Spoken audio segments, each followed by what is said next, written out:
Responsable après spectacle.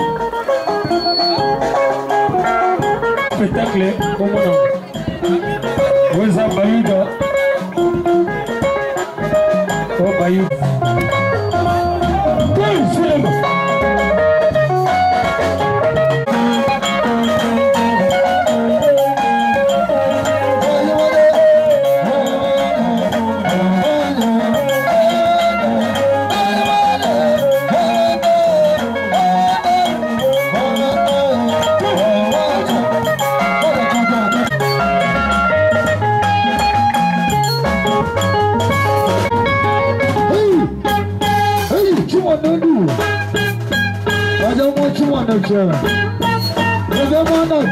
Give me.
Thank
you.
Money,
Papa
Facile,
La troisième leçon, on va dire pour la troisième leçon. Oui, troisième leçon, on va essayer de comprendre que c'est vraiment leçon. Et tu vas le devoir. Tu vas vraiment devoir la carte le devoir vraiment. Là, tu vas dire marathé, banzimi, c'est que leçon, pas va comprendre la leçon. Bonsoir papa. Yolo yambi ondenge nini lelo mukula le 31. Na lobi papa na ngai na banda oyebate. Monir moko nazo répéter na palais na bimisina no borte naza na studio donc moi moto ayeba ke no naza na studio ezate siko bato bako découvrir ke naza na studio na bimisa ba boru rezo bim na mopepe mususu lelo concert ya lelo au chez bébé mwana et pesi maka mususu lingala facile eza somme donc ebimisa ka musicien na ndenge moko okoyeba te omoni boyu na bimi Zacle. Ah, honorable. Ngai 48 heures mwana na yo. Talaga Zacle. Aibinga. Aibike no. Joana na de. Po bade Zacle linga ba deuxième fois. Tala. Dona nyati wana. Do sala montage. Au sala montage, ingénieur, au sala montage. Conseil le kindenge ni bayambi onde na yolo. Bayambi ngai na ndenga liwa. Plein nyama na basi na mibali na basoda na ba policier oh mais na comme na ba policier babini donc policier lingala facile c'est pour na komi na lobby tout lingala facile les mystiques et comme c'est un niveau mo bo na comprendre mais na kotika na ko bossa na lingala facilité là au bande lelo il faut na une émission na sala chaque concert lingala facile faza chaque concert Nino kolo pona BG Manda mtoto cha commentaire pona yo. Na lobe BG Manda. Wana za elema. BG Manda elema. Wana afa chéri nanga. Donc yaya tika yo ozo sala nga pona koma boyi. Yo de wana za elema. BG Manda. Elema dangereux. Baba. Batu ba ko négliger yo, ba saboter yo. Bauzelo te ngai nde 48 heures na yeli usku utika ngai te nazana leader ka zo misal bome lubilu lwa bukwa nyama mbango ya banyama bazaki na jardin bakima po moto abanda ko kengele banyama na jardin bakengele bango biete banyama bapanzana petit album eza nini lubilu lwa bukwa nyama elingaleza mbango ya banyama bakima na jardin po moto mokengeli mokengeli abandi kokengela banyama bien te banyama babanda mbango bakema lelo basuka va tozwa mare mpe aloba mokie nazoloba boye ngai bato bakanisaka eka na kufi belingala fasi elamusi ngai bg alamusi nazali 48 heures na kufi te mais numéro à contact, voilà. Numéro yango ana bosa. Pesa. On va contacter yo pour un concert. Pour un concert, ils ont la matanga, ils ont la fête, ils ont la nini. Donc on a anniversaire Nazali 097 65 76 036. Bandela 097 65 76 036 numéro à 48 heures. So linguyo zonga zonga. Ok, mairie moko azana point au pese numéro là. Poto zana meilleur conseil qui ndeni ba yolo. En tout cas, naza vraiment satisfait. Puisque bana yolo ba yambi biso to beti concert eleki na kimia nde bato babanda okanisa yango te to beti premier concert bato nyonso bazaki satisfaire. En tout cas toza convaincu. Lingala facile eza télévision moko nayebi kolo idéologie. Nayebi ke vie eza kretan wa bandaki asimbaki fimbo na maboko. Et puis fimbo wana nde komi lelo béton. Namoni vraiment que non béton et betami penza na kati ya yolo. Bana yolo bazaki satisfait to sepeli vraiment concert eleki nango malamu. Contact contact na biso eza 085 87 80 6 à 15. Bandela 85 87 80 6 à 15. Tobetaka na bafete, tobetaka na kati ya anniversaire, matanga, biso tobetaka tosilisaka contrat. Biso tokimaka na 1 heure 2 heures. Soki tozwi cachet ya moto tobetaka po tosepelisa moto. Biso tokataka contrat te to décevoir bato. Toza wana toza disponible mpona bino. Merci maman. naza mingi ya koloba te napesi bana yolo merci ya mingi mpo bayambi biso nabosani te ye mei Zakari bababasu lingali facile toza na posa na bino conseil nde toza nango posa soki boza na conseil kopesi biso tokende liboso te yango napesi bino merci mpona koyamba boyambi biso zamba pambola bino. Merci beaucoup.